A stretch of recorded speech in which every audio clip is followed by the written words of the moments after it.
Today, under Honeyduke's Treats, I'm going to be making white chocolate truffles. This recipe is in the Unofficial Harry Potter Cookbook. This was sent to us from Georgianne, so thank you very much to Georgianne. This recipe does not have very many ingredients at all. Really, there's 2 ingredients. There's heavy cream and white chocolate. So you need 14 ounces of white chocolate chopped, which if you buy it like this in chips, you do not have to chop it. You can just, you're gonna end up melting it. So these chips are fine.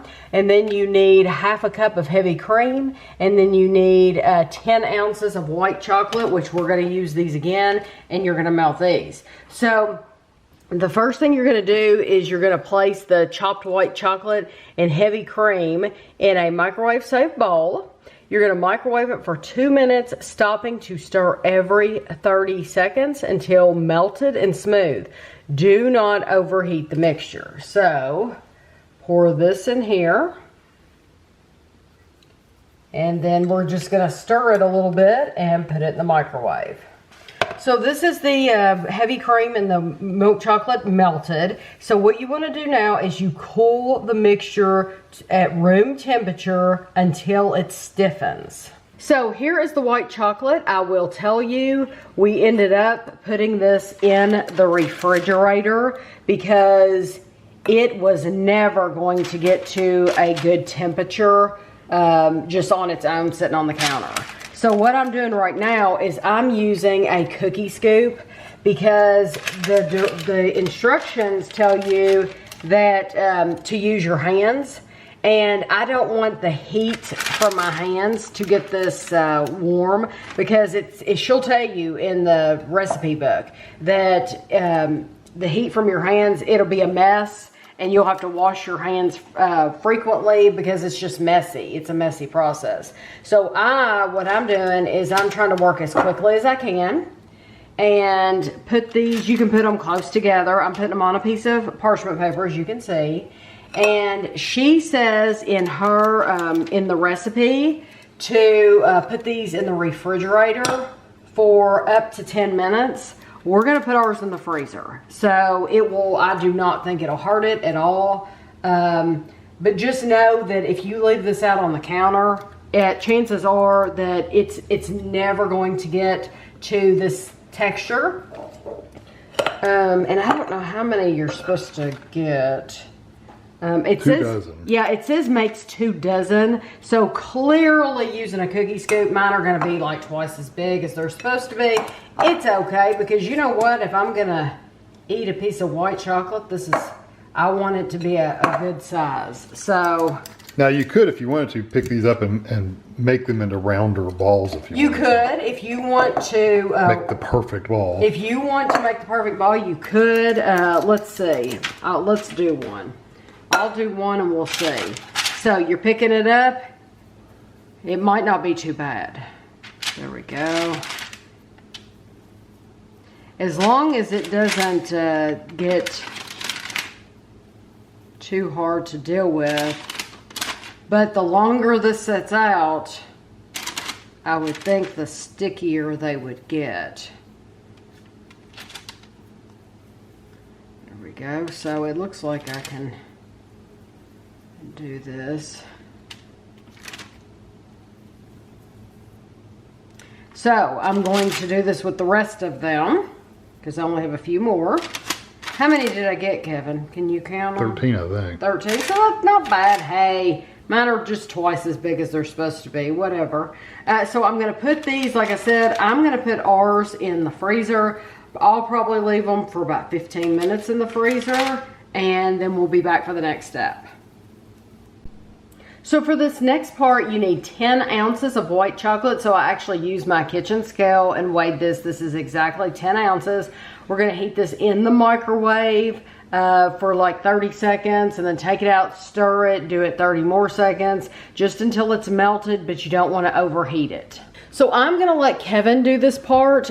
We heated the white chocolate, did not take long at all. He's going to take a fork and roll it around. I tell you what, if you didn't want to just call it white chocolate, if you wanted to Yeah, they stick. If you weren't afraid of using like almond bark, and I know that's not pure white chocolate, but if you weren't afraid of using like almond bark would be perfect for this part. I am using sprinkles. Sprinkles, I think, just makes it pretty. I have these silver sprinkles, and it's pretty, but it also, if they're ugly at all on top, it kind of hides that ugliness.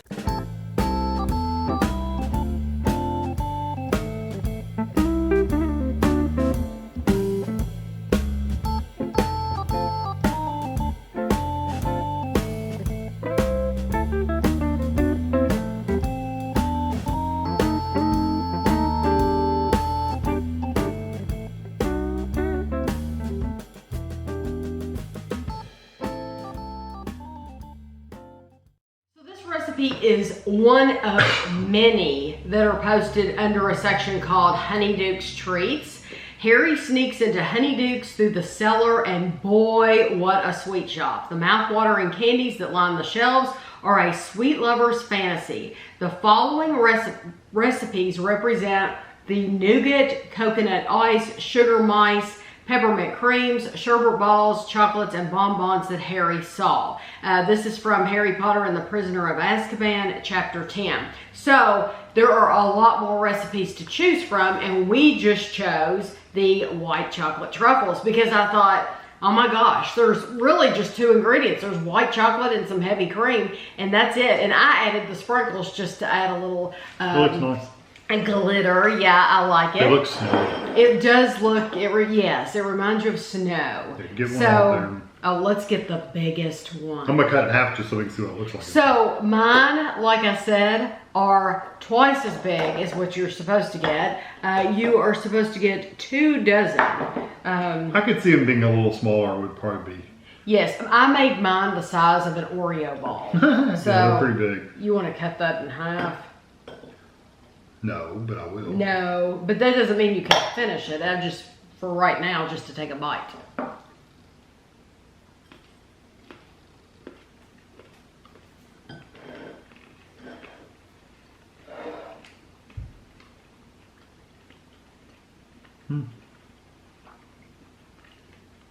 I like the flavor and texture of the center part. It's really good. I mean, it's sugar and sweetness overload. Oh, yeah. It's really good. Very nice. It's delicious. If you like white chocolate, this would be perfect for you. But I will say, I do think it would be delicious with almond bark. So on the outside.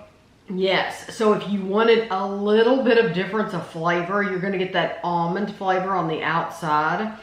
And I just think that you could do the same thing with the white chocolate on the inside, but then take the almond bark and melt it and then dip it through the almond bark just like you do Oreo balls.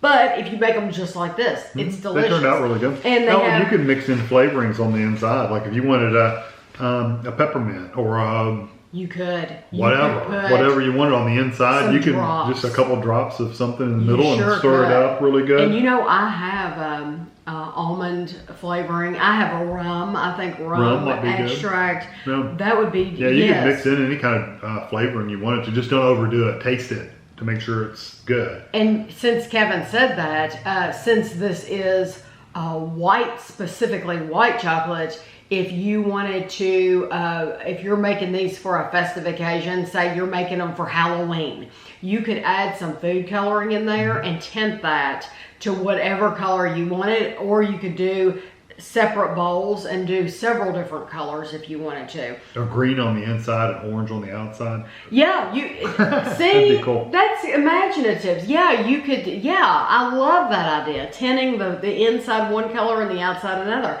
I absolutely love that.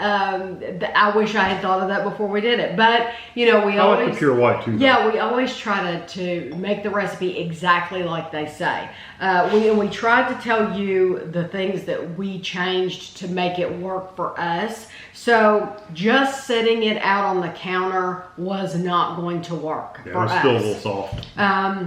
It could be where our climate, whatever, but we needed to put it in the refrigerator in order to get it to firm up. And it needs to stay in the refrigerator for it was in there for an hour. Yeah, you're gonna leave it in there for a while. So they really don't tell you times and stuff like that in here. You're gonna leave it in there for about an hour, and then when you form your truffles, you're gonna put those in. Just put them in the freezer. Put the whole cookie sheet in the freezer and let those firm up for about 10 minutes, 10-15 minutes.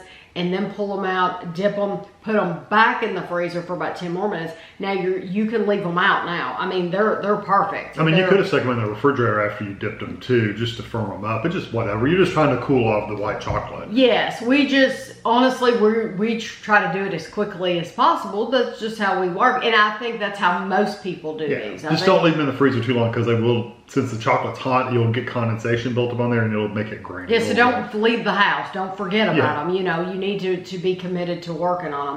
But I think they turned out great, and I do love your idea of adding the different colors. Yeah, you just have to make sure you cover them really well, if that's the case. Yeah, so this was a fun recipe to do. I would do it again. I thought it was pretty easy. Yeah, it just takes time to cool. I would definitely too recommend the cookie scoop. I would maybe a smaller one. I wouldn't use your hands because if smaller cookie like scoop. a melon ball. Like a melon, but they make small cookie scoops. So. But if like in the recipe book, they're telling you to use your hands. I wouldn't do that because the heat of your hands is going to heat that up to where it is going to make a mess. But it worked perfect with a scoop. It did work perfect with a scoop. It worked better than cookies sometimes work with a scoop. So, so I hope you enjoyed the video. If you make these, let us know, and thanks for watching.